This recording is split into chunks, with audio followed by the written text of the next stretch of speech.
Hello friend, welcome to BPSC platform. आज हम इस डेली करंट अफेयर में करने वाले हैं 1 जून के महत्वपूर्ण करंट अफेयर को और साथ ही साथ साइंस के एमसीक्यू 5 को। ठीक है, साइंस का हम रोज एमसीक्यू कर रहे हैं, 6-7 एमसीक्यू कर रहे हैं, तो आज हमारा 5वां पार्ट है एमसीक्यू का। इस तरह से हम एक मंथ में अगर देखें तो 200-300 साइंस के क्वेश्चन को करेंगे और उससे बहुत सारे क्वेश्चन को हम लोग और रेफरेंस में सीखेंगे। ठीक है, तो ये हमारा डेली करंट अफेयर का सेशन आज हमारा 1 जून का है। हमने पिछले वीडियोस में हमने पूरे मई के करंट अफेयर को किया था। आप लोगों ने उस करंट अफेयर को एंजॉय किया होगा।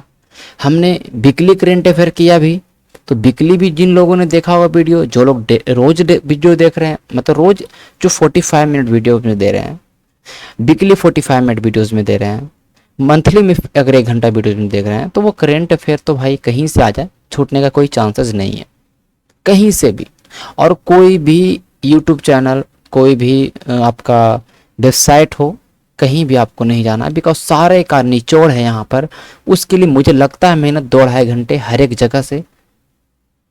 जगह से मैं यहाँ पे करंट अफेयर कराता हूँ। ऐसा नहीं है कि मैं करंट अफेयर तो बनाता नहीं हूँ, मतलब ऐसा तो नहीं है कि मैं करंट अफेयर को जनरेट करूँ। करंट अफेयर तो अलग अलग जगहों से, सोर्सेज से लिया जाता है, हर एक जगह से, हिंदू हो, पीआईबी हो, कोई चैनल हो, कोई वेबसाइट हो, हर एक जगह से यहाँ पे रहता है, तो आपको परेशान नहीं होना। और उन करंट अफेयर को मैं यहाँ पे डाल रहा हूँ जो करंट अफेयर महत्वपूर्ण हो। ऐसा नहीं कि डेली करंट अफेयर बना दे 10, वो हमसे काम नहीं हो पाएगा, हमसे वो हो ही नहीं पाएगा कि हम 10 करंट अफेयर बना दे फालतू का, जिसका कोई ज़रूरत नहीं। 10 दिन के लिए वो करंट अफेयर, 10 दिन बाद उसका कोई वैल्यू ही नहीं। करंट अफेयर वो होता है जो नेशनल इंपॉर्टेंस का हो और वो साल भर उस इशू का कहीं ना कहीं मतलब रहा हो, तब सवाल आता है। ठीक है, तो आइए स्टार्ट करते हैं आज से करंट अफेयर को थॉट के साथ। When something, ध्यान रखिएगा, when something is important enough, जब कोई आपके लिए, मतलब कोई भी चीज़ हो, एनीथिंग, जब आपके लिए बहुत ज़्यादा इंपॉर्टेंट बन जाता है, पर्याप्त रूप से आपके लिए बहुत ज़्यादा महत्वपूर्ण बन जाता है, यू डू इट, आप उसे करें।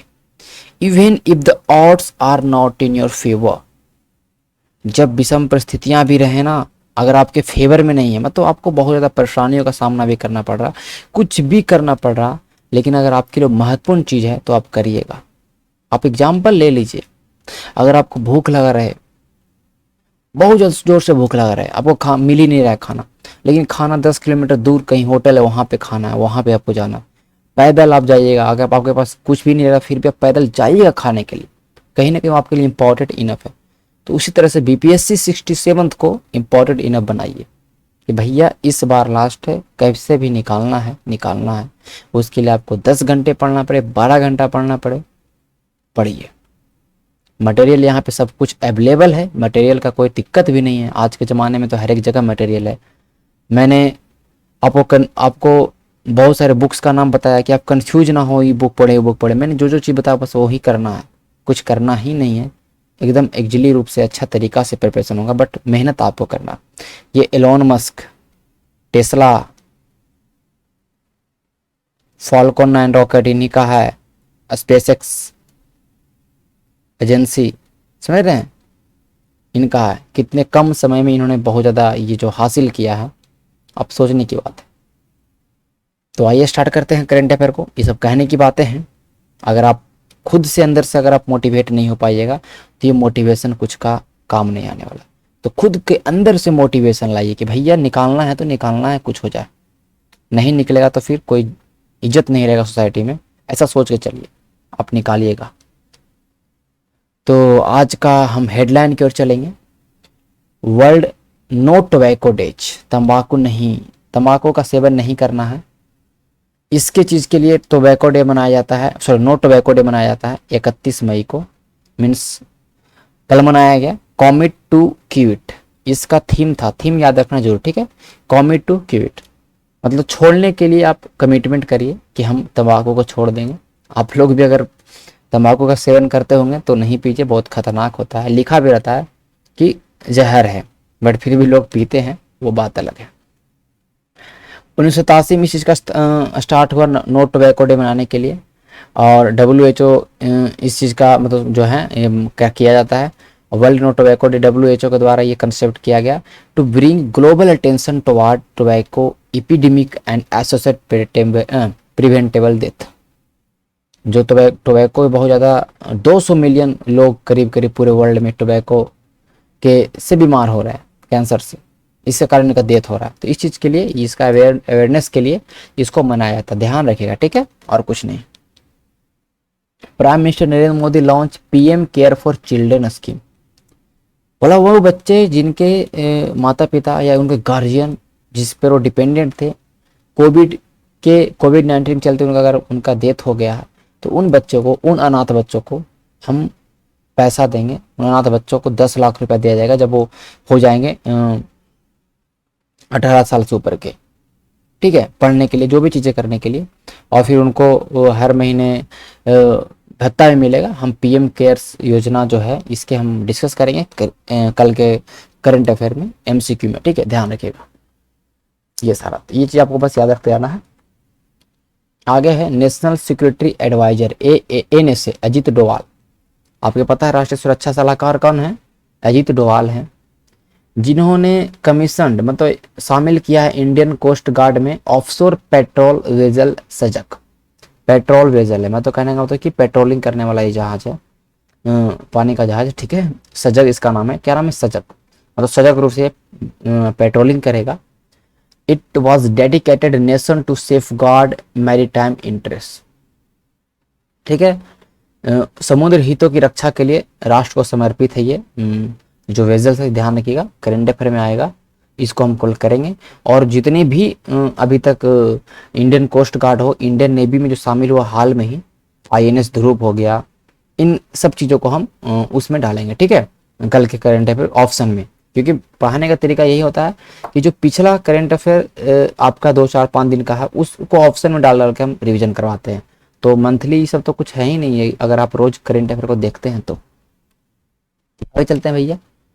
बिहार के मुख्यमंत्री, बिहार का करंट अफेयर बहुत ही इंपॉर्टेंट है। बिहार का थोड़ा सा छोटा भी करंट अफेयर है तो पूछने का बहुत ज्यादा संभावना है, ठीक है। अनाथ बच्चों के लिए, जैसे कि वहां पे मोदी लॉन्च किया अनाथ बच्चों के लिए, मोदी ने यहाँ पे नीतीश कुमार लॉन्च कर दिए अनाथ बच्चों के लिए बाल सहायता योजना। बोला 1500 रुपये महीना देंगे 18 वर्ष तक के जिनका माता पिता का डेथ हो गया, ठीक है। और मोदी ने तो भाई बहुत ज़्यादा बड़ा लॉन्च किया है, 10 लाख रुपया मिलेगा। सोच रहे हैं मिलेगा नहीं मिलेगा, वो तो डिपेंड करता है आगे। इस योजना का नाम है बाल सहायता योजना, ठीक है। क्या नाम है? बाल सहायता योजना। 1500 की राशि पर महीने तक मिलेगी 18 वर्ष तक के उम्र तक। जो जो इसमें प्रोविजन है सब याद रखना। कल करंट अफेयर में आपको लाने वाले हैं 2-3 करंट अफेयर इसी वाला, ठीक है। और इन और साथ में उन बच्चों को चाइल्ड केयर सेंटर में, जो बाल गृह है, वहां पे रखा जाएगा। समझ रहे बात को? जो लड़कियां हैं जो अनाथ हो चुकी हैं उनको कस्तूरबा विद्यालय में रखा जाएगा। ओके, ये सारे कंडीशन हैं। तो ऑप्शन जब भी आते हैं बीपीएससी में क्वेश्चन, तो उसमें ऐसे ऑप्शन आएगा, ठीक है, कि इनमें से कौन बाल सहायता योजना के लिए सत्य है। तो 4 आएगा, आपको याद रहेगा पूरा तब ना। और इस तरह के सवाल आते हैं, कन्फ्यूजन क्रिएट करते हैं, तो इसको आप ध्यान रखेंगे, ठीक है। उत्तर प्रदेश सरकार ने भी लॉन्च किया है एक कल्याणकारी स्कीम, वही जो आपके मोदी ने लॉन्च किया। फिर जहां जहां बीजेपी की सरकार है वो लॉन्च करेगी ही, जैसे कि नीतीश कुमार ने लॉन्च किया। अब यहाँ उत्तर प्रदेश मुख्यमंत्री बाल सेवा योजना, ये भी अनाथ बच्चों को जो कोविड में हुए उनको भी ये प्रदान करेगा छात्र तरह का पैसा। तीनों के बारे में कल डिस्कस करेंगे, एक पेज में तीनों डिस्कस कर लेंगे, ठीक है। इसका क्या प्रोविजन है, इसका क्या प्रोविजन है, इसका क्या प्रोविजन है, आपके दिमाग में छप जाएगा, परेशान होना नहीं है, ठीक है। आगे चलते हैं। Recently in news curiosity rover, हाल ही में अभी समाचार में क्यूरियोसिटी रोवर बहुत ज़्यादा न्यूज में रहा 2-3 दिन पहले। तो क्यूरियोसिटी रोवर के बारे में बताना है कि ये किसके द्वारा डेवलप किया गया। ये क्यूरियोसिटी रोवर क्यों न्यूज में है? क्यों इसने मार्स के ऊपर इमेज ऑफ शाइनिंग क्लाउड, चमकता हुआ बादल का तस्वीर लिया है मंगल ग्रह के ऊपर, ठीक है, जो साइंटिस्ट को हेल्प करेगा मार्स के बारे में समझने के लिए। तो ये डेवलप किसके द्वारा किया गया बताइएगा आप लोग। इस सवाल का उत्तर होगा, मैं बता दूं आपको, नासा। क्या होगा? नासा। ध्यान रखिएगा, नासा ने इस चीज को, इस क्यूरियोसिटी रोवर को लॉन्च किया था, ठीक है। अब इस क्यूरियोसिटी रोवर का इमेज देख सकते हैं। ओके, इस क्यूरियोसिटी रोवर का आपको इमेज दिख रहा होगा। तो इसको नासा ने लॉन्च किया था, ध्यान रखिएगा। कब लॉन्च किया था इसके बारे में आपको समझना है, ठीक है। देखिए, नासा का एक मिशन है, मिशन का नाम है मिशन, ध्यान रखिएगा, साइंस लेबोरेटरी मिशन। देखिए एमएसएल लिखा हुआ है ना, मिशन साइंस लेबोरेटरी मिशन, ये लॉन्च किया गया था नासा के द्वारा, ध्यान रखिएगा 2011 में। मंगल ग्रह पर 2012 में पहुंच गया।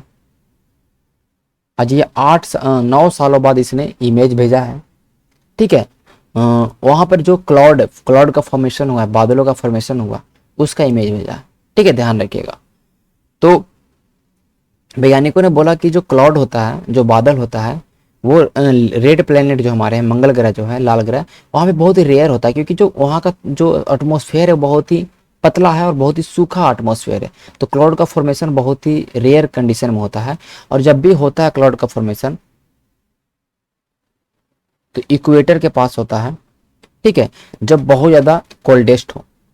साल भर में जब सबसे कम, जब वहाँ पे ठंडा जब हो जाता है, पूरा पूरा जब ठंडा होता है, तभी वहाँ पे इक्वेटर का फॉर्मेशन होता है, जब सूर्य से बहुत दूर हो। ठंडा कब होगा? जब सूर्य से दूर हो, फारथेस्ट फ्रॉम द सन, ठीक है। देखिए भैया, क्यूरियोसिटी रोवर्स का काम था, ध्यान किया, क्या काम था इसका? इसका एम क्या है? इस रोवर को भेजने के बाद एम क्या है, इसका क्या काम था, इसको भी आपको जानना जरूरी है ना, ध्यान ध्यान रखिएगा। इसका ये है कि स्टडी करेगा क्रेटर्स को, जो मंगल ग्रह के ऊपर क्रेटर्स हैं उनको ये अध्ययन करेगा, और क्लाइमेट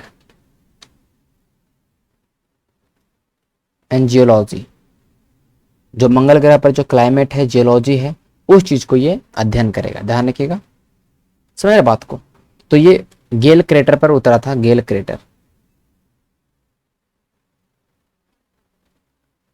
कहाँ उतरा था? गेल क्रेटर पर, ध्यान रखिएगा, ठीक है। तो ये गेल क्रेटर पर उतरा था। इसका काम है क्लाइमेट और जियोलॉजी ऑफ रेड प्लैनेट, इसका अध्ययन करना, क्रेटर को अध्ययन करना, ठीक है। अच्छा, ये जाक्सा कहाँ की अंतरिक्ष एजेंसी है? जापान की, इसरो तो पता है। एक्सियोम से भी हाल ही नासा ने एग्रीमेंट किया है, साइन किया है। इसका मिशन एक्सियोम का प्राइवेट कंपनी है, इसका मिशन है AX-1, जो अपने एस्ट्रोनॉट को 8 दिनों के लिए स्पेस स्टेशन में भेजेगा, इंटरनेशनल स्पेस स्टेशन में भेजेगा अध्ययन करने के लिए। एक तरह का कैसा है AX-1, कैसा है एक तरह का? तो प्राइवेट मिशन है, ठीक है, ध्यान रखिएगा। नासा बोला है कि हम डॉज-1 मिशन भेजेंगे भैया, कहाँ? चंद्रमा पर, मून पर। कहाँ हम डॉज-1 मिशन भेजेंगे मून पर, वहाँ पे अध्ययन करेगा, ध्यान रखिएगा। ये एक तरह का मून मिशन है डॉज-1, और जाएगा किसके थ्रू? स्पेस एक्स का रॉकेट है फॉल्कन 9, ठीक है, फॉल्कन 9, ये भी ध्यान रखिएगा, ठीक है। फॉल्कन 9 रॉकेट में, इसको इतना बार मैं रिपीट किया हूँ, फॉल्कन 9, फॉल्कन 9, रिकॉर्ड है 143 सेटेलाइट ले जाने का, साथ में किसका कंपनी है, एकदम रटा गया होगा। डॉज-1 जो है, इस मिशन का जो पैसा वैसा ट्रांसफर होगा वो डोज कॉइन क्रिप्टो करेंसी में होगा, क्रिप्टो करेंसी में, ठीक है, इस चीज में होगा, ध्यान रखिएगा। सब रट जाइए, याद कर लीजिए। मैं बार बार रिपीट क्यों करता हूँ? वीडियो 45 मिनट का चाहूँ तो वीडियो 20 मिनट में बना लूँ, लेकिन इतना लंबा वीडियो बनता है तो कुछ ना कुछ इसमें मिल रहा है, ठीक है, ध्यान रखिएगा। अब देखिए, नासा ने भी हाल में ही मिशन भेजा था, उस मिशन का नाम ही था मार्स मिशन। जितना बार कॉपी भर जा, लेकिन बार बार रिपीट लिखिए। मार्स मिशन अभी हाल में नासा भेजा, ठीक है। मिशन 2020 में गया था, ध्यान 2020 में गया था, बट अभी ध्यान रखिए हाल में ही पहुंचा है। इसका तो रोवर गया था, रोवर का नाम था परसिवरेंस, आप सुने होंगे परसिवरेंस रोवर। परसिवरेंस रोवर्स गया था, साथ में इंजेन्युटी हेलीकॉप्टर गया था। अभी हाल में इंजेन्युटी हेलीकॉप्टर ने 4-5 बार उड़ान भर दिया वहां पर, इसमें बहुत ज़्यादा कैमरा लगा रहा। तो परसिवरेंस रोवर्स मार्च 2020 का रोवर है, और किसका रोवर है? नासा का। झुरोंग रोवर पूछेगा तो अभी हाल में चाइना ने भेजा था तियानवेन के साथ, तियानवेन जो उसका मार्स का मिशन था, तियानवे से Zhurong, ZHURONG, Zhurong mission rover, सब याद रखना, सब रट जाना है, ठीक है, एक भी नहीं छूटना चाहिए। अब हम थोड़ा सा देखते हैं क्यूरियोसिटी रोवर के बारे में। कार साइज का रोवर है जो गेल क्रेटर, जो मार्स पे जो गेल क्रेटर है उसका अध्ययन करने के लिए इसको भेजा गया। नासा के मार्स लेबोरेटरी मिशन MSL का है, ठीक है, मार्स साइंस लेबोरेटरी मिशन, ठीक है, सॉरी वहाँ पर मैंने मिशन लिख दिया था, ध्यान रखिएगा, यहाँ पे देखिए Mars, okay, Mars science laboratory mission है, ध्यान रखिएगा। और ये रोवर लॉन्च किया गया था केप कैनेरेबल से 2011 में, ये सब याद नहीं रखना है, ठीक है। और ये लैंडेड हुआ एलियोस पॉलोस इन गेल क्रेटर ऑन मार्च अगस्त 11 में लॉन्च हुआ, 12 में पहुंच गया। और ये क्रेटर का अध्ययन करना, वहाँ पर जियोलॉजी का अध्ययन करेगा, क्लाइमेट का अध्ययन करेगा। हाल ही में बादल का फोटो भेजा है, देखिए बादल, देख रहे हैं बादल किस तरह से चल रहा है, देख रहे हैं आप, बादल रनिंग कर रहा है, ओके, तो ये आप देख सकते हैं। तो ये क्रेटर जो आपका क्यूरियोसिटी रोवर है उसने इसको भेजा है, ठीक है। अब थोड़ा सा सोलर सिस्टम देख लेते हैं, मार्स आपको अगर आ ही गया तो थोड़ा सोलर सिस्टम देख लेते हैं, थोड़ा क्या इसको पूरा ऑपरेशन कर देते हैं कुछ बहुत सारी चीज़ों को, ठीक है, ध्यान रखिएगा। सबसे अगर हम बात करेंगे सूरज के बाद जो सबसे, अगर हम ग्रह की अगर देखेंगे डिस्टेंस के अकॉर्डिंग ग्रह को देखते हैं my very educated mother just so us 9।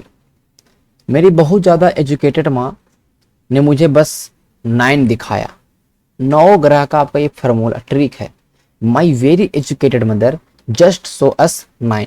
9 ग्रह आपका अकॉर्डिंग डिस्टेंस के बढ़ते बढ़ते क्रम में आपको यहाँ पे दिखाया है, ठीक है, ध्यान रखिएगा।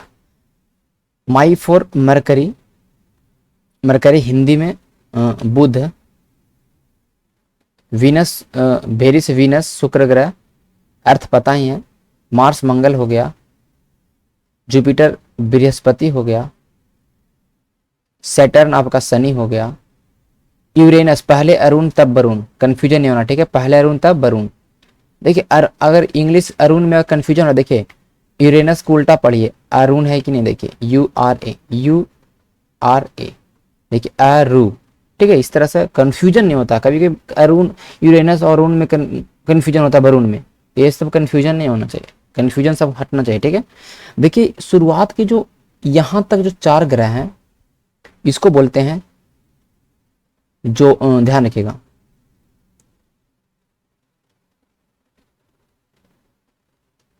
ओके, देखिए मैं लिख दूं यहाँ पर इसको अलग कलर से, ये कलर आई थिंक चलेगा इस पे, वाइट वाला, ठीक है। देखिए ये शुरू के जो 4 ग्रह हैं, माई वेरी एजुकेटेड मदर, ठीक है, इनको बोलते हैं टेरेस्टेरियल, टेरेस्ट्रियल, इनर प्लैनेट। क्या बोलते हैं?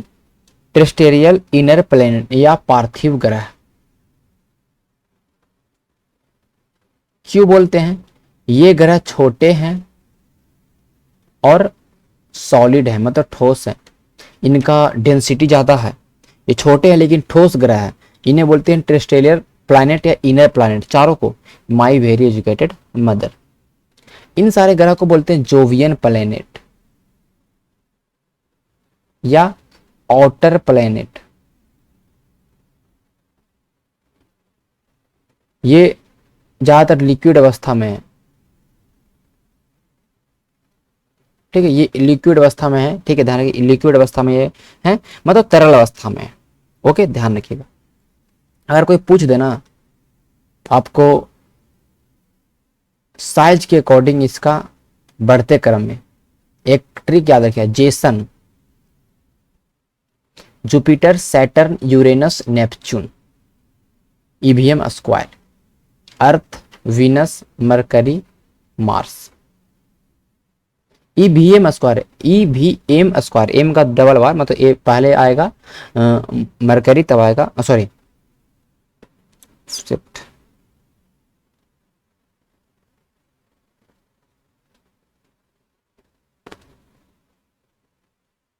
ध्यान दीजिएगा, हाँ ईवीएम स्क्वायर, ठीक है। तो लास्ट में एम एम में कंफ्यूजन होगा, ध्यान रखिएगा। लास्ट में पहले मंगल तब आएगा बुध, पहले मंगल तब बुध, ऐसे ही मंगल फिर बुध आता है। तो जेसन ईवीएम स्क्वायर ये घटते क्रम में आपको साइज के अकॉर्डिंग आपको दिखाई पड़ेगा, ठीक है। ये कभी आपको गलत नहीं होना चाहिए, ठीक है, ये याद होना चाहिए। देखिए जुपिटर और ये जो आप देख रहे हैं ये कौन सा है, मार्स है। क्या भैया, ये मार्स है। मंगल ग्रह और आपके बृहस्पति ग्रह के बीच में है एस्ट्रॉयड बेल्ट। क्षुद्र ग्रह का बेल्ट आपको दिखाई पड़ा, मतलब कहने का मतलब कि बहुत सारे क्षुद्र ग्रह इसके आपस में घूमते रहते हैं। तो एस्ट्रॉयड बेल्ट पाया जाता है किसी किसी बीच में, जुपिटर और मार्स के बीच में। बहुत बार पूछा है, ठीक है, तो गलत नहीं होना चाहिए, ठीक है, हमेशा बहुत बार पूछा है एग्जाम में, ध्यान रखिएगा। अब सूर्य को हम थोड़ा देख लेते हैं। सूर्य का स्ट्रक्चर आपको है, बीच वाला भाग को बोलते हैं कोर, ठीक है। देखिए बीच वाला भाग को कोर बोलते हैं, हिंदी बोलते हैं क्रोड। सबसे बीच वाला भाग है जहां पर न्यूक्लियर फ्यूजन होता है। न्यूक्लियर फ्यूजन मतलब नाभिकीय संलयन। नाभिकीय संलयन का क्रिया कहाँ पे होता है, सूर्य के क्रोड वाला वेव, ठीक है, इसको बोलते हैं कोर वाला जो क्रोड है उस चीज में, ठीक है। बीच वाला जो भाग है सबसे एकदम अंदर वाला भाग, ठीक है, उस वहां पे होता है। ओके, नाभिकीय संलयन किसको बोलते हैं, जब दो nuclei, two small nuclei fuse with each other. जब दो छोटे छोटे न्यूक्लियाई जो हैं आपस में एक दूसरे के साथ फ्यूज हो जाते हैं, ठीक है, जैसे हाइड्रोजन हीलियम दोनों मिलकर पूरा संलयन करते हैं, उसको बोलते हैं न्यूक्लियर फ्यूजन, ठीक है। जिसमें सूर्य आज इतना दहक रहा है। एक होता है न्यूक्लियर फिजन, विखंडन जिसको बोलते हैं, जो बम उस पर काम करता है, एक अणु बहुत सारे अणु में टूटते जाता है, उसको विखंडन बोलते हैं, ठीक है। फिजन होता है FISSION, हो गया फिजन। डिवीजन से याद रखिए फिजन, डिवीजन से याद रखिए फिजन, कभी कंफ्यूजन नहीं होगा, ठीक है। देखिए रेडिएशन जोन, ये जो एरिया, ये जो आप देख रहे हैं क्रोड की जस्ट ऊपर वाला जो पार्ट है, इसको बोलते हैं रेडिएशन जोन, ठीक है। क्या बोलते हैं इसको, रेडिएशन जोन बोलते हैं, ध्यान रखिएगा, ठीक है। अब देखिए ये है कोरोना, इसको बोलते हैं कोरोना। आज बीमारी वाला कोरोना नहीं, ये सूर्य के जो ऊपरी सतह है ना, upper most part of the atmosphere of the mile of thick, मतलब बहुत बहुत ये मतलब कहने का ठीक है, एक मतलब छोटा नहीं देख रहे हैं, ये बहुत माइल्स में फैला हुआ है, इसको बोलते हैं कोरोना। जो सबसे अपर मोस्ट पार्ट है, ठीक है, अपर मोस्ट पार्ट है सूर्य का, उसको बोलते हैं कोरोना। क्या बोलते हैं, कोरोना। कोरोना को अगर हम बात करें, ध्यान रखिएगा, अगर इसको अगर हम हिंदी में अगर बात करें तो हिंदी में आई थिंक लगता है कि इसको सूर्य किरीट बोलते हैं। क्या बोलते हैं, सूर्य किरीट। कोरोना। जब सूर्य ग्रहण लगता है ना, और जब सूर्य ग्रहण जैसे लगता है और फिर उसके बाद थोड़ा थोड़ा दिखाई पड़ता है जैसे हटने के बाद, उसी को बोलते हैं कोरोना। क्या बोलते हैं, कोरोना। एक्सरे ये हमेशा इमिट करता है। और देखिए मुकुट जैसा लग रहा है ना, इसको बोलते हैं मुकुट, सूर्य का मुकुट,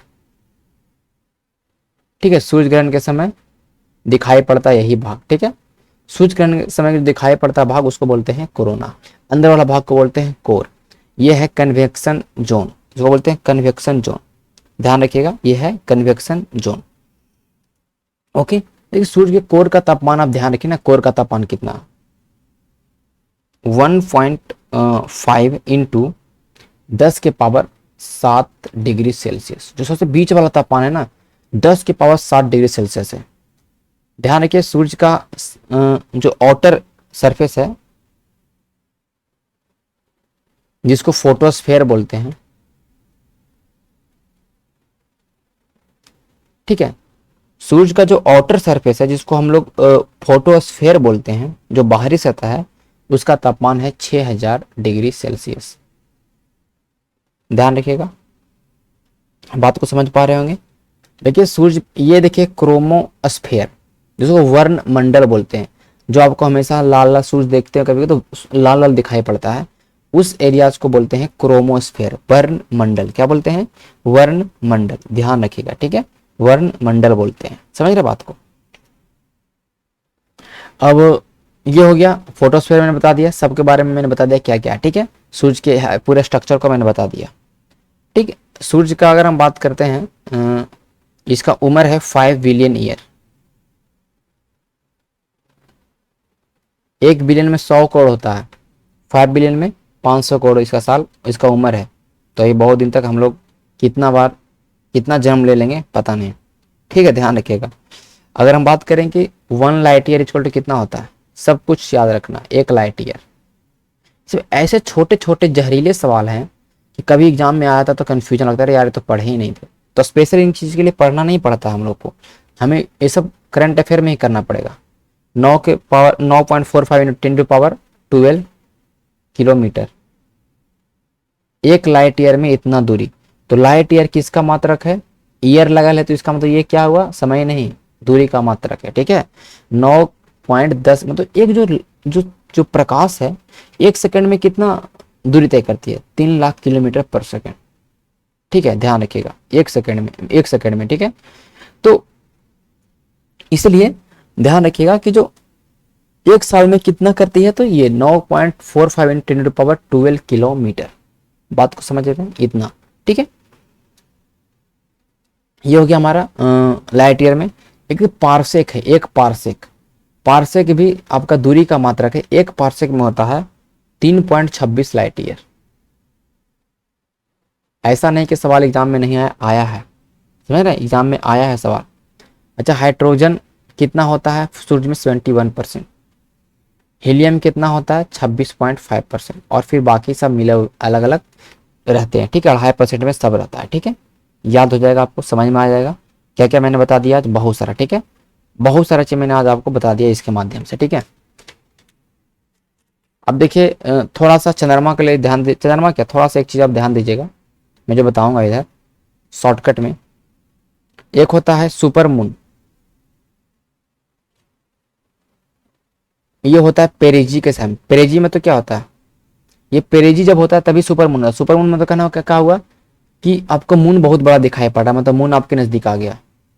जब पृथ्वी के नजदीक आ जाए हो गया सुपर मून। ठीक है, एक होता है ब्लू मून। देखिए ब्लू है मतलब अब चंद्रमा ब्लू नहीं हो जाएगी। ठीक है, ध्यान रखिएगा, ब्लू हमारी पृथ्वी है। जब एक कैलेंडर मंथ में, एक महीने में जो 2 पूर्णिमा हो जाए, कभी कभी होता है 1 महीना में 2 पूर्णिमा। ठीक है, 1 महीने में अगर 2 पूर्णिमा हो जाए तो कहलाता है ब्लू मून, ध्यान रखिए। ठीक है, 1 महीने में 2 पूर्णिमा कहलाता है blue moon, 2 Purnima in a month. देखिए एक होता है आपका ब्लड मून, अभी हाल में ही हुआ है, बोलते रक्त चंद्रमा, रक्त चंद्रमा। जब चंद्रमा पर पृथ्वी का छाया पड़ जाए, पृथ्वी पूरे तरह से चंद्रमा को ढक ले तो कहलाता है ब्लड मून, रक्त चंद्रमा, रक्त या दानव चंद्रमा। ठीक है, सुपर जेंट अलग होता है, एक होता है सुपर ब्लू ब्लड मून। अरे भाई ये क्या हो गया, तो सुपर ब्लू ब्लड मून, जब सुपर मून भी हो, ब्लू मून भी हो, ब्लड मून भी, एक साल में सारा, अगर एक साल में सारा चीज आपको दिखाई पड़ जाए तो उसको बोलते हैं सुपर ब्लू ब्लड मून। कोई दिक्कत नहीं होगा। चलिए और बताते हैं। अभी चंद्रयान फर्स्ट कब गया था, 2008 में। ठीक है, किससे, PSLV C11 से। ठीक है, PSLV C11 से गया 2008 में चंद्रयान प्रथम। चंद्रयान 2 अभी हाल में ही गया भैया 2019 में, 22 जुलाई 2019 में। इसके साथ गया था विक्रम जो था लैंडर, एक था प्रज्ञान जो था आपका रोवर। तो बहुत ही विक्रम और प्रज्ञान में संपर्क टूटा था, पता होना चाहिए आपको। तो Vikram lander and Pragyan rover complete, कोई दिक्कत नहीं होगा। ठीक है, सब चीजें आपको समझिएगा। ठीक है, अच्छा आपके लिए मैं क्वेश्चन बोलूंगा, पूछूंगा कि पूरे यूनिवर्स का सबसे ऊंचा पर्वत कहाँ पे है। ओके, पूरे यूनिवर्स का सबसे ऊंचा पर्वत कहाँ पे है, ये आपको कमेंट करके बताना है। ठीक है, मंगल ग्रह पे है, ठीक है, मैं बताता हूँ, उसका नाम बताइएगा, ठीक है आप लोग, ओके। और सबसे ऊंचा वोल्केनो कहाँ पे ये बताइएगा। चलिए आगे चलते हैं। किस स्टेट के सीएम ने लॉन्च किया है सोलर वेस्ट इलेक्ट्रिफिकेशन प्रोग्राम? मतलब जो विद्युत उत्पाद हम प्रोवाइड करेंगे सोलर पे, सौर ऊर्जा प्रोवाइड करेंगे। अभी अपने हाल में ही उस राज्य का स्थापना दिवस भी मनाया गया। कौन राज्य है भैया, बता दो। कोई बात नहीं, कर देते आंसर इसका। देखिए वो राज्य, अब सोलर से कहाँ पे बिजली हो सकता है भैया? गोवा में हो सकता है, छोटा है, 2 डिस्ट्रिक्ट है, ओके। गोवा का कर देते हैं हम लोग ऑपरेशन। यही गोवा है, ध्यान रखिए, जिसे 30 मई 1987 को, कब? 30 मई 1987 को, ध्यान रखिएगा, इसको पोर्टुगीज से, ध्यान रखिएगा, 30 मई 1987 को गोवा जो है इंडिया का 25th स्टेट बना था। क्या बना था? 25th state. लेकिन ये पोर्टुगीज के कब्जे में था पहले। कहाँ था? पोर्टुगीज के कब्जे में। कब हुआ? जब 1510 में, आपको पता होना चाहिए, मैंने बताया था फ्रांसिस डी अल्मीडा, ओके। मैंने बताया था आपको फ्रांसिस डी अल्मीडा के बारे में, ओके। फ्रांसिस डी अल्मीडा के बाद कौन आता है आपका? फ्रांसिस डी अल्बुकर्क, 1509 से 1515 तक जीत गया भैया बीजापुर के सुल्तान। बीजापुर के अंदर में था गोवा, वहां के सुल्तान थे आदिल शाह। हरा दिया, बोला चलो भागो, गोवा पे हम अब करेंगे राज। कौन? पोर्टुगीज। ये राज कंटिन्यू रहा 29 दिसंबर 1961 तक। इंडिया बोला कि भैया गोवा को हमें दे दो, पोर्टुगीज से। पोर्टुगीज बोलता नहीं देंगे। चला दिया ऑपरेशन विजय। मतलब तुम भी लग रहा है कि ऑपरेशन विजय से ही मानोगे, ठीक है। हैदराबाद तो किस मिशन से हुआ था बताना आपको, ठीक है, कमेंट करके। हैदराबाद का भारत में विलय किस मिशन के थ्रू हुआ था, उसका भी ऑपरेशन करके है, बताना आंसर। ऑपरेशन विजय किया 1961 में, फिर गोवा आ गया इंडिया के अंदर। 1967 में रिफरेंडम हुआ। Referendum it is device of direct democracy, जनमत संग्रह। स्विट्जरलैंड में चलता है ये। कोई भी पॉलिसी सरकार को बनाना है, यस नो, वोट उस पर पड़ता है डायरेक्टली। हाँ ये पॉलिसी लागू होना चाहिए, सब जनता लोग वोट देती है इस पॉलिसी के ऊपर, बन गया। हम लोग क्या करते हैं? हम लोग सरकार, हम लोग अपने नेता को वोट देते हैं, नेता पॉलिसी बनाते हैं, फिर हमसे पूछती भी नहीं कि भैया बना रहे हैं पॉलिसी आपके लिए सही है या नहीं है, कोई मतलब नहीं। लेकिन वहां पे डायरेक्ट डेमोक्रेसी होता है, रेफरेंडम। 67 में रेफरेंडम हुआ, जो इंडिया में आज़ादी के बाद पहला रेफरेंडम, ठीक है, आज़ादी से पहले हुआ था, आज़ादी के बाद पहला रेफरेंडम हुआ 1967 में रेफरेंडम। यहाँ के लोगों ने किस लिए रेफरेंडम किस लिए हुआ? बोला कि बताओ गोवा, तुम यूनियन टेरिटरी रहोगे या स्टेट बनोगे? दमन दीव के साथ, क्योंकि दमन दीव साथ में था इसका, दमन दीव प्लस गोवा। तुम यूटी रहोगे या स्टेट, ध्यान रखिएगा, या आप स्टेट बनिएगा। उस समय हालांकि एज ए दमन दीव और गोवा ने अपने आप को यूनियन टेरिटरी ही माना, बट 1987 में, वही तो मैं बताना चाह रहा था, 30 मई 1987 को। कब? 30 मई 1987 को गोवा बन गया भारत का 22वां राज्य। कौन सा बन गया? Sorry, 25th state.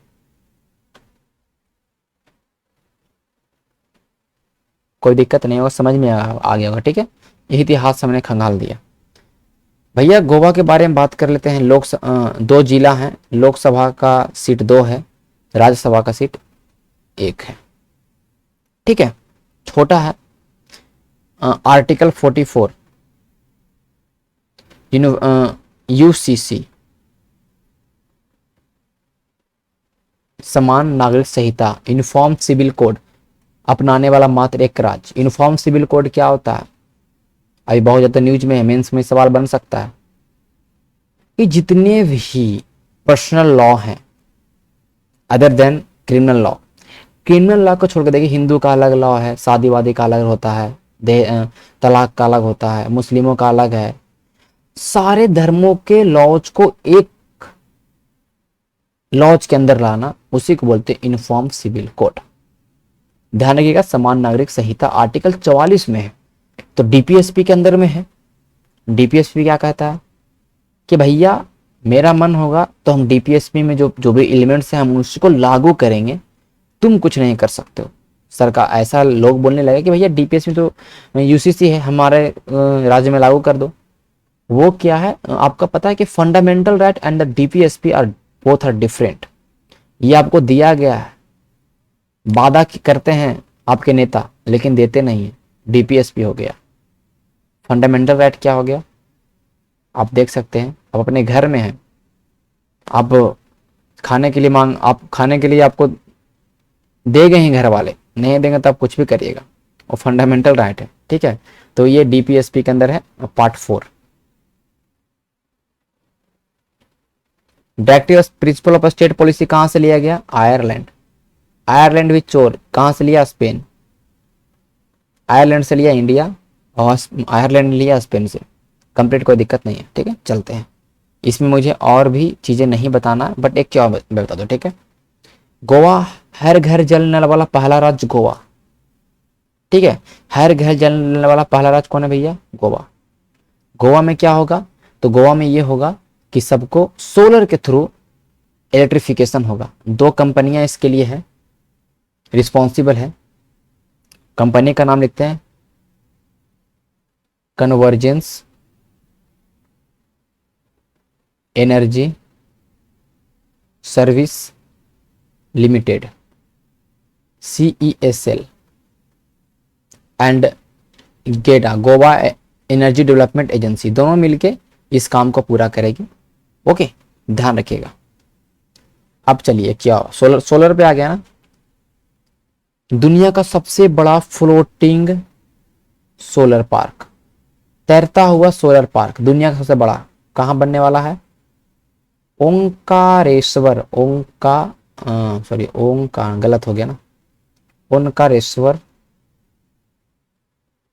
बांध जो नर्मदा नदी पर है मध्य प्रदेश में, इसी में बनेगा। ठीक है, दुनिया का सबसे बड़ा solar park, world largest solar park, floating ध्यान रखिए, फ्लोटिंग मत भूलिएगा, तैरता हुआ सोलर पार्क बनने वाला है 600 मेगावाट का। 2022 से काम करना स्टार्ट हो जाएगा। ठीक है, इसका एनर्जी मतलब प्रोड्यूस करेगा। अभी हाल में ही रामागुंडम तेलंगाना में floating national park floating solar park बना है, तैरता हुआ पार्क बना है रामागुंडम तेलंगाना में। इंडिया सबसे बड़ा, अभी इंडिया में सबसे बड़ा कौन है, यही है, India's largest solar floating solar park is at Ramagundam Telangana. समझ रहे बात को, ये ध्यान रखना। ठीक है, एनटीपीसी के द्वारा बना, एनटीपीसी के द्वारा कमीशन किया गया। 2 चीज आपको याद रखना था, महत्वपूर्ण था। मैं देखिए बहुत ज्यादा इसमें हौच पौच में कर रहा हूँ चीजों को, लेकिन आपने कॉपी पे उसको उतारेगा। ठीक है, ध्यान रखिएगा, ये मेरे पीडीएफ पे भरोसा मत रहेगा, मेरा ये आदत है। देखिए ध्यान दीजिएगा, कर्नाटक, तेलंगाना और फिर लास्ट में राजस्थान, ये सोलर प्रोड्यूसिंग करने में अव्वल दर्जे का है।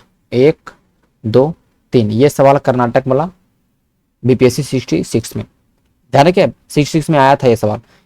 सबसे ज्यादा सोलर ऊर्जा का उत्पादन कौन करता है, कर्नाटक।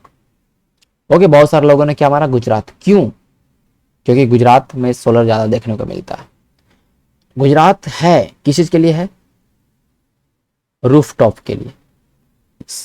छत पे सोलर जो सबसे ज्यादा लगाने में जो राज्य है वो है गुजरात। कोई दिक्कत नहीं होगा। गुजरात ही सबसे ज्यादा एफडीआई रिसीव करने वाला इस बार अप्रैल 2021-22 में गुजरात। सबसे ज्यादा एफडीआई कहां से आया, सिंगापुर से। कितना आया, $8.1 बिलियन। पूरा कितना है, 81.72। ये सब आपको याद रखना है, रिपीट करिए रोज रोज, रिपीट करिए रोज रोज। ठीक है, सब याद हो जाएगा, परेशान नहीं होना, कोई दिक्कत। अब गोवा में अभी और मैं बताऊंगा यार, इस बचा नहीं फिर मैं बताऊंगा, क्योंकि गोवा से सवाल नहीं छूटना चाहिए। अगर एग्जाम में आए तो गोवा राज्य दर्शन, बहुत सारे चैनल चला रहे हैं राज्य दर्शन, हम आपको यहीं पे करवाते हैं राज्य दर्शन। देखिए गोवा में है दूध सागर फॉल, दूध सागर फॉल, फॉल मतलब होता है मतलब झरना, ओके, दूध नहीं गिरता हो, से ध्यान रखिएगा। भगवान महावीर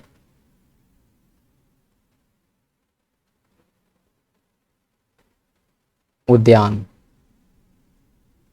ठीक है, सेंक्चुअरी है, ध्यान रखिएगा।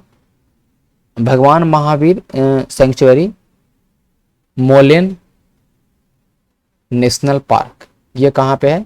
सारा आपका गोवा में है। गोवा में बहुत फेमस फेमस नदी है, देखिए मैं लिख दूं, रिवर जुआरी, गोवा जाइए बहुत जुआ खेलने के लिए मिलेगा, ठीक है, कैसीनो बहुत वहां मिलेगा, ठीक है। जुआरी है, मंडोवी नदी है, गोवा की फेमस नदियां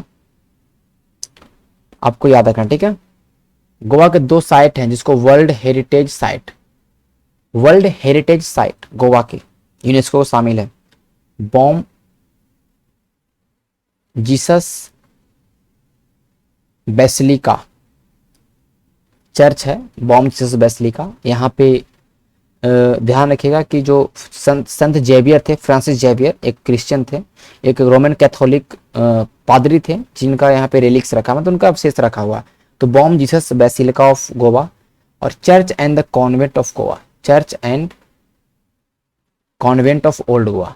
गोवा में बहुत पुराना पुराना चर्च है, ठीक है, तो उन चर्चों को किस में शामिल किया गया है? वर्ल्ड हेरिटेज साइट में। समझ रहे बात को? ये आपको याद रखना। अब नहीं, अब मुझसे नहीं होगा भैया, गोवा के बारे में मैं और नहीं बता सकता हूँ।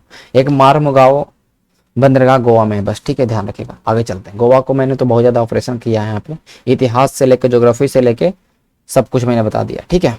आगे चलते हैं। युवा प्रधानमंत्री योजना किससे संबंधित है? अभी हाल में शिक्षा मंत्रालय ने लॉन्च किया। अब बताओ, शिक्षा मंत्रालय लॉन्च करेगा तो किस चीज के लॉन्च करेगा? समझने की चीज है। यंग इंटरप्रेन्योर को मेंटरिंग करने के लिए, या ऑथर्स को, या साइंटिस्ट को, या स्किल डेवलपमेंट? आंसर है भैया ऑथर्स, जो भी आपके लेखक जो हैं, जवान ये यंग्स मतलब कि जो अभी इंस्पायरिंग है, अभी स्टार्ट कर रहे हैं लिखना, उनको इसमें मेंटरिंग किया जाएगा। मेंटरिंग मतलब कहना कि एक मार्गदर्शक सिखाया जाएगा, ठीक है। युवा प्राइम मिनिस्टर स्कीम क्या है समझ लेते हैं। एक तरह का ऑथर मेंटरशिप है, प्रोग्राम है, जिसमें यंग और वर्डिंग ऑथर्स को, जो 30 साल से कम के हों, उसको रीडिंग के लिए प्रमोट, राइटिंग के लिए प्रमोट, और बुक कल्चर इंडिया को प्रमोट करने के लिए इसका हुआ है। और ये प्रोजेक्ट जो इंडिया है और इंडियन राइटिंग जो पूरे अलग अलग जगह पे जो इंडियन राइटिंग है वर्ल्ड वाइड में, उन सब का एक तरह से ये प्रोजेक्ट है। समझ रहे बात को? युवा का फुल फॉर्म जानिए पहले। यंग अपकमिंग, आई थिंक ये ग्रीन वाला मजा नहीं आ रहा। Young upcoming and versatile authors, full form याद रखिएगा। पीएम मोदी के द्वारा स्टार्ट किया गया, सॉरी पीएम, इस योजना का क्या नाम है? पीएम युवा योजना, ध्यान रखिएगा। मिनिस्ट्री ऑफ एजुकेशन के द्वारा किया गया है। इसमें जो भी लेखक रहेंगे, यंग ऑथर रहेंगे, उनको प्रोत्साहन मिला जाएगा। उनको इसमें यह है कि 75 विनर को सिलेक्ट किया जाएगा। 75 विनर जो लिखते हैं, उनमें से 75 विजेताओं को चुना जाएगा। और ये विजेताओं को चुनने के बाद, इन विजेताओं को चुनने के बाद 15 अगस्त 2021 का इनका नाम आया कि किन कौन कौन जो यंग राइटर्स हैं उनको चुना गया है। और ध्यान रखिएगा कि जो मोदी का जो कैंपेन है इंडिया एट 75, पता है 75 साल होने वाला आज़ादी का होने वाला है, तो उसके लिए इंडिया एट 75 2022 में होने वाला है। बहुत सारा योजना लॉन्च हुआ है, तो उसका ही एक तरह से प्रोग्राम है। इन को जनवरी 2022 में इन सब लोगों को क्या मिलेगा? नेशनल यूथ जनवरी 2022 में नेशनल यूथ डे, जनवरी में मनाया था नेशनल यूथ डे, कब मनाया था कमेंट करिएगा। जनवरी 2022 को इन लोगों को क्या मिलेगा, ट्रेनिंग मिलेगा, मेंटर किया जाएगा, बड़े बड़े रिनोव्ड जो आपके ऑथर हैं उनके द्वारा इनको ट्रेनिंग दिया जाएगा, उनको सिखाया जाएगा कैसे किताब लिखना है, ठीक है, ध्यान रखिएगा। तो जो 75 होंगे उनको ही सिखाया जाएगा, ठीक है। इम्प्लीमेंट कौन कर रही है इसको, agency national book trust, national book trust इसको इम्प्लीमेंट कर रही है, ध्यान रखिएगा। इससे फालतू सवाल नहीं आएगा, इससे संबंधित, ठीक है। कंप्लीट हो गया होगा आई थिंक, चलते हैं आगे। किसने DG NCC mobile training app 2.0 launch किया है। एनसीसी के ट्रेनिंग के लिए एनसीसी के जो लड़के हैं कोविड में भी घर बैठे हैं, उनको इसके थ्रू मटेरियल मिलेगा, वीडियो क्लास मिलेगा, मतलब कि ट्रेनिंग एनसीसी का ट्रेनिंग मिलेगा, सब कुछ मिलेगा, हर एक चीज़ मिलेगा यहाँ पर इस ऐप के through. NCC mobile training app 2.0 launch किसके द्वारा किया गया, बस ये ध्यान रखना, ठीक है, डॉक्टर अजय कुमार के द्वारा। फाइन कौन क्या है, डिफेंस सेक्रेटरी। जितने भी सेक्रेटरी हैं मैंने आपको पीडीएफ बहुत बार बताया कि कौन कौन सेक्रेटरी कौन कौन है, याद रखना। अभी लेटेस्ट में बना है टीबी सोमानाथन, बताइए कौन सा सेक्रेटरी बने, ठीक है, मैं हर एक चीज में बताते नहीं चलूंगा बार बार। सुबोध कुमार जायसवाल अभी हाल में सीबीआई के डायरेक्टर बने हैं 2 साल के लिए, सीआईएसएफ के भी डायरेक्टर हैं। कुलदीप सिंह भैया, इसके बारे में जानो कौन है कुलदीप सिंह। कुलदीप सिंह को भी मिला है एनआईए का चार्ज। कुलदीप सिंह और क्या है, कुलदीप सिंह अभी सीआरपीएफ के डीजी भी हैं, देखिए यहाँ पर सीआरपीएफ के डीजी हैं और एडिशनल चार्ज दे दिया एनआईए का, national investigation agency. National investigation agency जो है, जो इसके जो बाईसी मौली हैं वो रिटायर कर गए कल, तो बोला भाई एडिशनल चार्ज तुम ले लो, तुम बनो, ठीक है, ध्यान रखिएगा। सारे याद रखना है। रेजिंग डे, आर्मी का raising day. SS Deswal ITBP के अभी ध्यान रखिएगा, बहुत महत्वपूर्ण है। बीआरओ महत्वपूर्ण है, बीएसएफ महत्वपूर्ण है। एनएसजी अभी हाल में एमए गणपति को नियुक्त किया गया। न्यूज रिसेंटली जो अभी किया गया ना, सब रट लीजिए, रटना क्या पूरा याद कर लीजिए, मैं इतना बार रिपीट कर देता हूं कि क्यों नहीं याद होगा। सामंत गोयल रा के चीफ है, इनका 1 साल बढ़ा दिया गया कार्यकाल। और अरविंद, ध्यान रखिएगा, अरविंद कुमार का भी हाल में ही कार्यकाल बढ़ा दिया गया। अरविंद कुमार जो कि आईबी चीफ है, आईबी चीफ अरविंद कुमार, सामंत गोयल रा के डायरेक्टर, इनका दोनों का कार्यकाल को 1 साल के लिए बढ़ा दिया गया। कोई दिक्कत नहीं होगा, समझ रहे हैं बातों को, ठीक है, हर एक चीज आपको समझ में आ रहा होगा। एनसीसी की स्थापना 1950 का एक्ट आया था, एनसीसी एक्ट, उसके थ्रू हुआ था। आर्मी, एयरफोर्स, नेवी, तीनों में इसका होता है, ध्यान रखिएगा। आर्मी, एयरफोर्स, नेवी, हेडक्वार्टर नई दिल्ली इसका है। अब इसका जनरल कौन, डायरेक्टर जनरल कौन है, इसके डायरेक्टर जनरल लेफ्टिनेंट जनरल तरुण कुमार एच, तरुण कुमार एच। कोई दिक्कत नहीं होगा, समझ में आ गया होगा, ठीक है। जितने भी न्यूज आपके रिक्रूटमेंट है, अपॉइंटमेंट है, वो तो आपको याद हो ही जाएगा, कोई बहुत बड़ा चीज नहीं है। Language of truth essays, language of truth कैसे लिख दिया भाई, सच्चाई का भाषा, ऐसे 2003 से लेकर 2020 तक के ऐसे का कलेक्शन है लैंग्वेज ऑफ ट्रूथ। लिखा गया किसके द्वारा, बहुत ही famous writer Salman Rushdie. Midnight children का नाम सुना होगा आपने, इन्हीं का बुक है भैया। अमिताभ घोष अभी हाल में लेटेस्ट बुक लिविंग माउंटेन। इनके बारे में प्रीत मोहन सिंह मलिक के बारे में मैंने बताया था, इनका बुक था सिक्किम हिस्ट्री, ठीक है।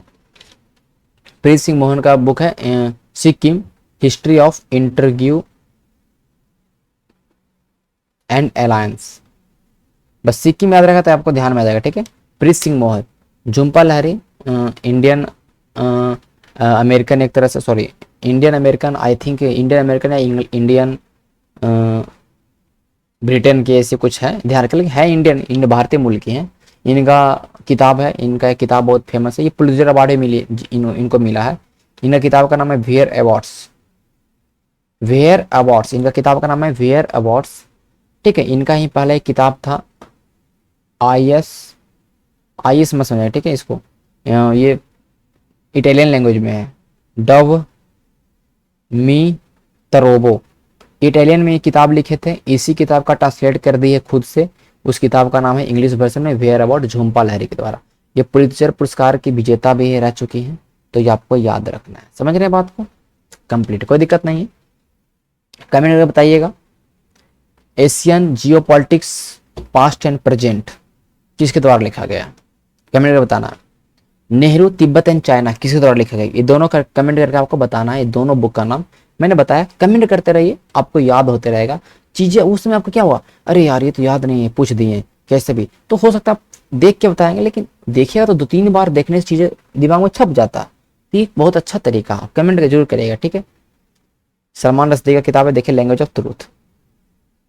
अब हमारा थोड़ा बायोलॉजी सीरीज आ गया है, ध्यान रखिए, बताना आपको कि निम्नलिखित में से विचार कीजिए कौन है जो हाइबरनेशन की घटना, कि इनमें से किस में से हाइबरनेशन आपको देखने को मिलता है। हाइबरनेशन एक तरह का निंद्रा होता है, जब खाना वाना नहीं मिलता है भालू को जब ऐसा टाइम आता है ठंडा का टाइम, तो उसको खाना वाना खोजने में परेशानी होता है, तो वो हाइबरनेशन की अवस्था में चला। हाइबरनेशन में बहुत ही मेटाबॉलिज्म बहुत ही कम होता है, सांस वास इसमें बहुत ही कम लेता है आराम से। ये अलग बायोलॉजी का घटना है, हमें डिटेल में क्यों जाना है। हाइबरनेशन किस किस चीज में होता है ये बताना है। मैंने भालू का तो लगा दिया, बात अलग है। ये होता है चमगादड़ में भी, भालू में भी, और कृंतक रोडेंट एक चूहा का ही प्रजाति है, इन सब में होता है 1 to 3 आंसर। देखिए आपके सामने भैया, इन एनिमल्स में हाइबरनेशन होता है, टर्टल में, वुड फ्रॉक्स, कॉमन, पुरिल, देखिए चमगादड़, कोरोना का दाता, okay, groundhogs, flat tailed wolf फ्लेमा, hedgehogs, snails, snakes, snake, bumblebees, इन सारे में हाइबरनेशन की प्रक्रिया को देखा जाता है। सवाल यूपीएससी ने पूछा था, ठीक है, सारे सवाल जितने भी हैं सवाल पूछे गए हैं, ठीक है, एटलीस्ट ध्यान रखिएगा। मच्छर नियंत्रण के लिए प्रयोग की जाने वाली कीटभक्षी मछली का नाम क्या है। ऐसा मछली है ना कि मच्छर को खा जाती है, मलेरिया मच्छर को, नाम है गंबूसिया। गंबूसिया अफर्निस इस फिश का नाम है, मॉस्किटो फिश भी बोलते हैं। देखिए इसको पानी अगर तालाब में डाल दीजिए तो मलेरिया मच्छर को सबको उड़ा देगी, एनाफिलीज सबको उड़ा देगी, ठीक है, ध्यान रखिए, ठीक है। ये मच्छर, बस ये नाम याद रखना, गंबूसिया मच्छर इसका। गंबूसिया मछली जो है, it is a insectivorous fish used for the mosquito control, बस इतना याद रखना।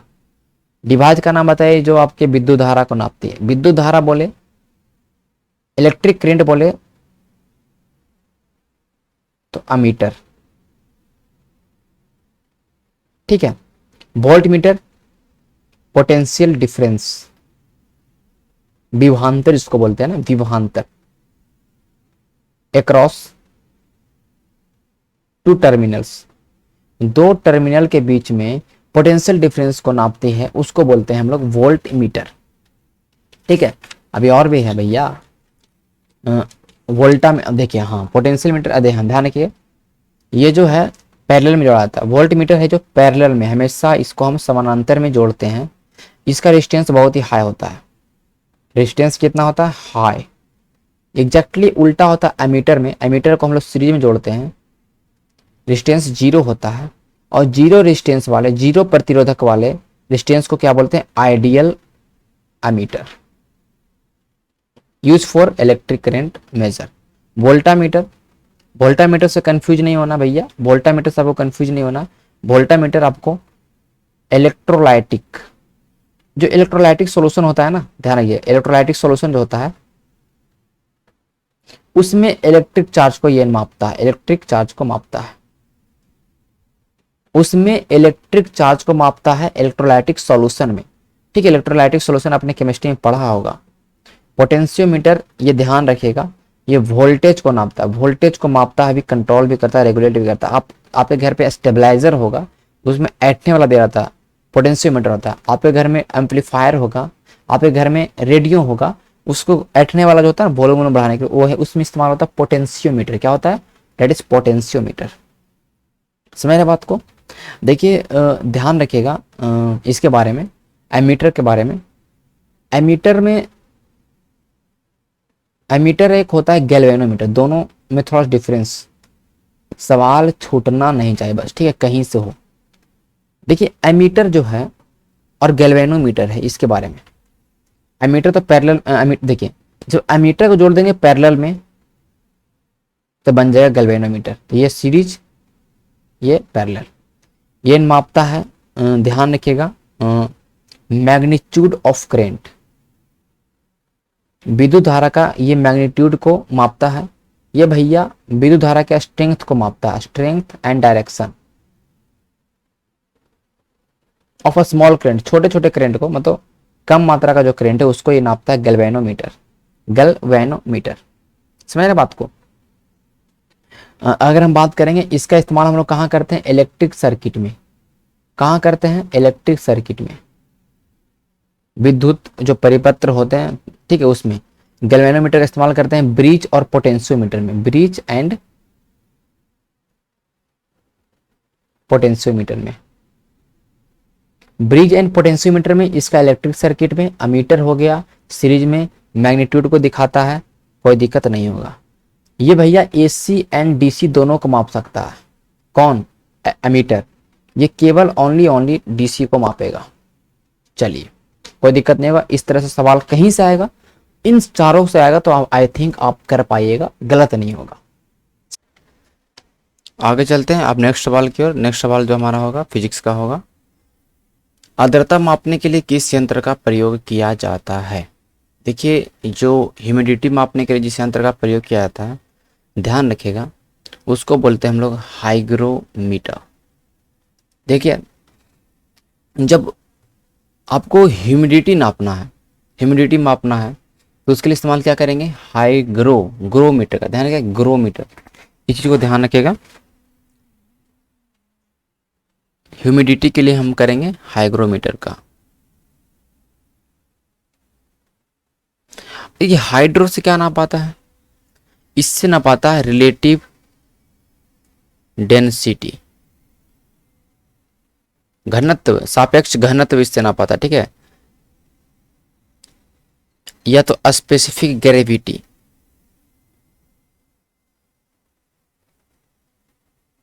तो जब आपको स्पेसिफिक ग्रेविटी आपको मापना है या आपको सापेक्ष घनत्व मापना है, तब इस्तेमाल करें इस हाइड्रोमीटर का। हाइड्रो, ठीक है, डी से डेंसिटी, ध्यान रखिए, ठीक है, डी से डेंसिटी, ओके, हमेशा। लेकिन हाइग्रोमीटर है तो क्या मापेगा, ह्यूमिडिटी को मापेगा, ठीक है, ह्यूमिडिटी को मापेगा। इस चीज को आप लोग ध्यान रखिएगा, ठीक है। पायरोमीटर आजकल इस्तेमाल हो रहा है, पायरोमीटर का, कोरोना का टेम्परेचर चेक करने में। जब आप ऑफिस जाते होंगे या कहीं जाते होंगे तो आपके बंदूक जैसा एक उपकरण है आपके दिमाग पे, आपके हाथ पे लगाता होगा, वो ही उसी को बोलते हैं पायरोमीटर। रिमोट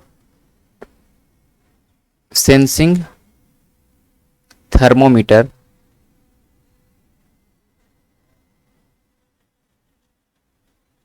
टेम्परेचर ऑफ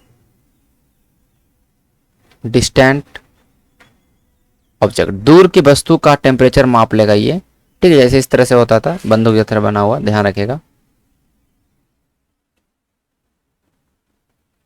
रहता है ना इस तरह से, बंदूक नहीं रहता है, मतलब इस तरह से, ध्यान रखिए। ये होता है आपका पायरोमीटर। लैक्टोमीटर तो पता ही आपको है, डेंसिटी ऑफ मिल्क, ये दूध के घनत्व को मापता है, कितना उसमें पानी मिला है नहीं मिला, मीन्स दूध की शुद्धता को मापता है, वो हो गया लैक्टोमीटर। इस सवाल का उत्तर हो जाएगा हाइग्रोमीटर का।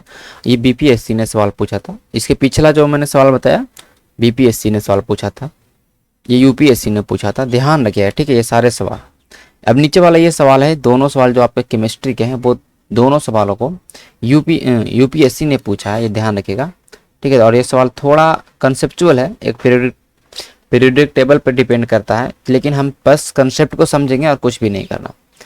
कह जब पीरियोडिक टेबल हम देखते हैं तो इलेक्ट्रॉन अफिनिटी, इलेक्ट्रॉन अफिनिटी में तो क्या होता है बताइए, इलेक्ट्रॉन बंधुता, इलेक्ट्रॉन बंधुता, is always fun to increase from top to bottom in a group. जब किसी ग्रुप में हम ऊपर से नीचे आते हैं, पता होना चाहिए कि आपको पीरियड टेबल में ग्रुप और पीरियड्स होते हैं, और जब हम जब ग्रुप में हम टॉप से बॉटम नीचे आते हैं तो इन्फिनिटी जो अफिनिटी है वो बढ़ जाता है, इलेक्ट्रॉन की जो अफिनिटी है वो बढ़ जाता है। फिर क्या कहता है, जब ग्रुप में हम टॉप से बॉटम आते हैं तो एटॉमिक रेडियाई है जो बढ़ जाता है। दो चीज, अफिनिटी, इलेक्ट्रॉनिक अफिनिटी बढ़ता है, और बोल रहा है कि हम एटॉमिक रेडियाई बनता है, दोनों टॉप से बॉटम आने में। ठीक है, ये हुआ। देखिए चीज समझिएगा, एक चीज आपको आयनाइजेशन एनर्जी आपको पता होगा, आयनाइजेशन एनर्जी जिसको बोलते हैं आयनन ऊर्जा। ठीक है, ये जब कोई भी इलेक्ट्रॉन जो अपना लूज करता है, जब इलेक्ट्रॉन अपना एनर्जी लूज करता है तो जो एनर्जी में चेंजिंग होता है उसको बोलते हैं आयनाइजेशन एनर्जी। ठीक है, energy change include from losing of electron. जो इलेक्ट्रॉन अपना एनर्जी लूज करेगा, इलेक्ट्रॉन कोई भी इलेक्ट्रॉन को लूज करेगा तो उस एनर्जी को क्या बोलेंगे हम, आयनाइजेशन एनर्जी। लेकिन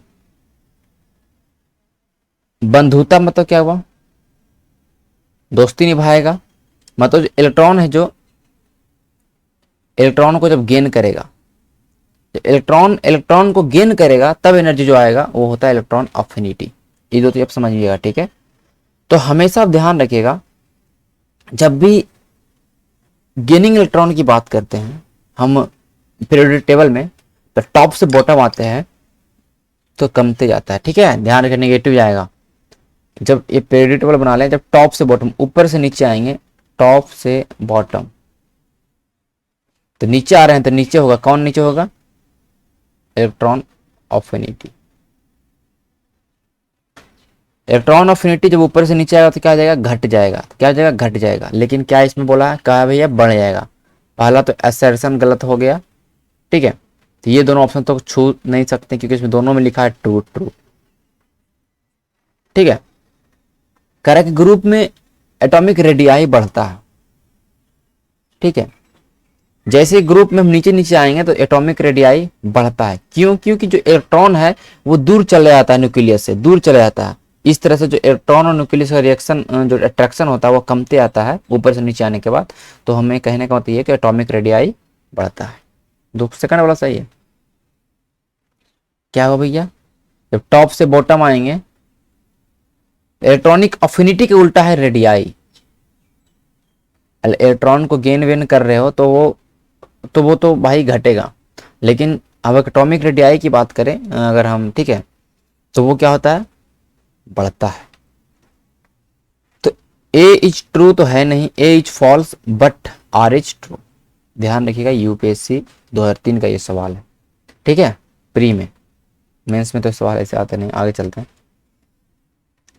करेक्ट, एक परमाणु कक्षक में भरने का क्रम किसके द्वारा। देखिए परमाणु कक्षा और ऑर्बिटल जो होता है वो एक भरने का क्रम होता है, एस पी डी एफ। ये सब सेल होते हैं परमाणु के, पता होना चाहिए क्या है ये,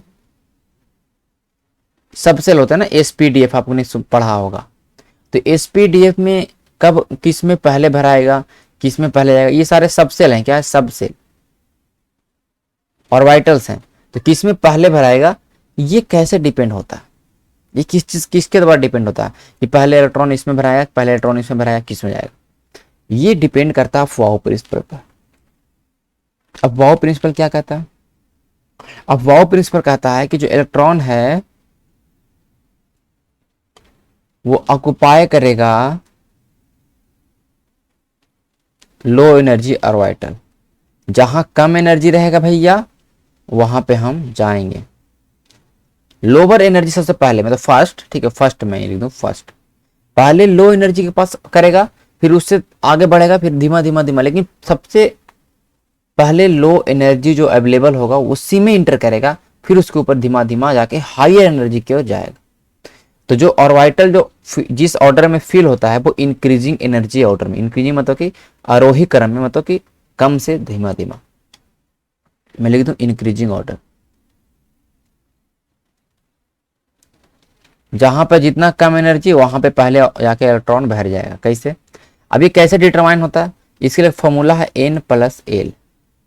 N प्लस एल जो इलेक्ट्रॉनिक एनर्जी है, इलेक्ट्रॉन की जो एनर्जी है, सॉरी जो एनर्जी है और डायरेक्टली प्रोपोर्शनल होता है N प्लस एल का। जिस सब सेक्शन का हमें एनर्जी निकालना है हम N प्लस एल करेंगे। N क्या होता है? देखिए N का वैल्यू S का 0 है, P का 1 है, 2 है, 3। ये ध्यान रखिए, हमेशा ध्यान रखिए, ठीक है। देखिए आप यहाँ पे लिखा हुआ है ना, ये है N का वैल्यू, सॉरी L का वैल्यू, नॉट N का, मैंने क्या लिख दिया, ठीक है। L का वैल्यू है 0 1 2 3, ठीक है। ध्यान रखिए क्या है ये 0 1 2 3, ये सारे किसका वैल्यू है? L का वैल्यू है। जिसका जैसे 0 है, 1 है, 2 है, ये 3 है। ये चीज को आप लोग को ध्यान रखना है, ठीक है। अब देखिए ये तो L का वैल्यू हो गया भैया। अब किस तरह से एनर्जी निकलेगा? जैसे कि हम मान लेते हैं कि इसमें से उठा लेते हैं। अभी ये तो मैंने एक ऑर्डर में रख दिया। अगर मान लेते हैं मैं उठा ले 1s 2s 2s 2p 3s 4s, ये 4 उठा ले। 4 में से पहले किसमें भरेगा ये बताते हैं। इसका ऑर्डर में हम देखिए 1s, N का वैल्यू कितना है? 1, N इसमें 1 वाला है, 1 है। S का वैल्यू कितना भैया? 0। N प्लस N होता है ना, N तो हमारा यही 1 2 जो है ये सब सारे वो N है। L कौन है? L का वैल्यू आप ऑर्बिटल के अकॉर्डिंग करिएगा। S का वैल्यू 0 होता है और 2 तो है ही। P का वैल्यू 1 होता है, S का वैल्यू 0 होता है और S का वैल्यू आपका 0 होता है। 1 2 3 3 4। पहले एनर्जी पहले इलेक्ट्रॉन कहाँ पे जाएगा? पहले जो इलेक्ट्रॉन है वो कहाँ पे भरेगा? 1s में। देखिए 1s आपको दिख रहा है, 1s आपको दिख रहा है, बोलिएगा हाँ। सेकंड में देखिए 2, सेकंड में इसमें जाएगा 2s में। देखिए 2s आपको देखिए वहां से क्या आया भैया? 2s में। थर्ड में क्या होगा कि 3 3, अब 2 जगह देखिए एक ही एनर्जी आ गया। किस में आएगा? तो दोनों जगह एक ही एनर्जी है, तो जिसमें जितना N की संख्या, जिसमें जितना ज्यादा, कहने का मतलब कि जितना जिसमें ज्यादा N की संख्या रहेगा उसका एनर्जी उतना ही कम। क्या? जिसमें N की संख्या सॉरी जितना ज्यादा रहेगा उसमें एनर्जी उतना ही, आपका कहने का मतलब ये हुआ कि ज्यादा रहेगा। अब देखिए 3s है, यहाँ पर 2p है। N की संख्या किस में ज्यादा है? S में। N की संख्या जब S में ज्यादा है और N की संख्या जिसमें एनर्जी, जितना N की संख्या उसमें एनर्जी उतना ही ज्यादा, इसमें एनर्जी ज्यादा है। इसमें N की संख्या कम है और जिसमें N की संख्या कम उसमें एनर्जी कम। तो N की संख्या किस में कम है? 2 में। N की संख्या जिसमें ज्यादा रहेगा उसमें एनर्जी ज्यादा रहेगा। देखिए 2s के बाद कहाँ आना चाहिए? 2p में आना चाहिए। देखिए 2p में आ गया और उसके बाद फिर तो इसको रखेंगे। जब दो नंबर में मतलब N प्लस N जो एनर्जी लेवल है दोनों का अगर बराबर है दो का, तो N के अकॉर्डिंग डिपेंड करता है, ठीक है। जिसमें कम रहेगा N उसको आगे रखेंगे, ठीक है, वो आ रहा है क्रम। फिर चौथा में 4 नंबर पर तो यही आएगा 4s। तो ये आप ध्यान रखिएगा, ये आप मतलब ये जो मैंने एग्जांपल में लिखा है, इसमें यहाँ पे 3p लिखा तो 3p में आता, लेकिन मैंने एग्जांपल में लिखा 4s है, तो फिर इसका बाद 4s में जाएगा। अगर यहाँ पे 3p रहता तो 3p में आता, ठीक है। ये जो होता है इस चीज को ध्यान रखिए, 1s 2s 2p 3s। आपने बहुत इससे आपको डर लगता होगा जब आप पढ़ते होंगे तो कि ये क्या है यार, 3p 4s 3d 4p, ये आपका आरोही क्रम में, ठीक है, ये आपका आरोही क्रम में इस तरह से ऑर्बिटल फील होता है और ये अफवाह प्रिंसिपल पर वर्क करता है। आई थिंक आपको ये चीजें समझ में आ गया होगा, ठीक है। तो आज के लिए हम लोग इतना ही रखते हैं। हम लोगों ने आज ऑलरेडी हमारा ये जो सेशन है 1 घंटा 10 मिनट लगता है, आई थिंक लगता हो गया है। तो बट हमने आज सीखा भी, सोलर सिस्टम के बारे में हमने जाना, हमने गोवा के बारे में पूरा पढ़ा हमने। अभी देखिए यहाँ पे आप देख सकते हैं कि हमने ऑर्बिटल एनर्जी निकालना सीख लिया, ठीक है, केमिस्ट्री के कुछ टर्म्स को। तो मिलते हैं नेक्स्ट सेशन में, तब तक के लिए धन्यवाद। पीडीएफ बहुत सारा मुझे कमेंट आता रहता है, पीडीएफ ऐप डाउनलोड कर लीजिए। ऐप डाउनलोड करने के बाद आपको स्टडी मटेरियल सेक्शन मिलता है, आपको साइड में जाने के बाद स्टडी मटेरियल सेक्शन में सब आपको रहता है वहाँ पे डाउनलोड पीडीएफ, ठीक है। चलिए तब तक के लिए धन्यवाद।